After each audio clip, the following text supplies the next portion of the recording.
Hello friends, ഇന്ന് നമ്മൾ വന്നിട്ടുള്ളത് ഒരു വെറൈറ്റി ആയിട്ടുള്ള അയല ഫ്രൈ ചെയ്യുന്ന വീഡിയോ ആണ്. അപ്പോൾ നമ്മൾ ആവശ്യത്തിലുള്ള ഉപ്പ് ചേർത്ത് കൊടുത്തിട്ടുണ്ട്.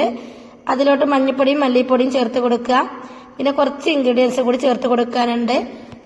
അത് ചെറിയ ഉള്ളി, വെളുത്തുള്ളി, അതേപോലെ തന്നെ ചീനമുളകിന് പകരം പച്ചമുളക് ആയാലും കുഴപ്പമില്ല, കറിവേപ്പില, മല്ലിച്ചപ്പ്, നമ്മൾ അധികം പുളിയില്ലാത്ത തൈരാണ് ചേർത്ത് കൊടുത്തിട്ടുള്ളത്. അതും കൂട്ടിയിട്ട് നന്നായിട്ടൊന്ന് മിക്സിയുടെ ജാറിൽ അടിച്ചെടുക്കുക. എന്നിട്ട് നമ്മൾ ഇതിലോട്ട് ചേർത്ത് കൊടുക്കണം.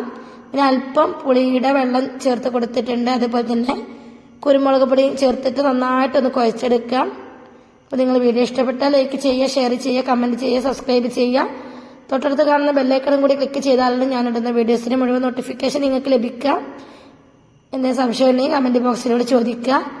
ഇനി ഈ സമയത്ത് നമ്മൾ അല്പം വെളിച്ചെണ്ണയും അതേപോലെ തന്നെ കറിവേപ്പിലയും കൂടി ജസ്റ്റ് ഒന്ന് വെച്ച് കൊടുക്കണം. Thank you for watching.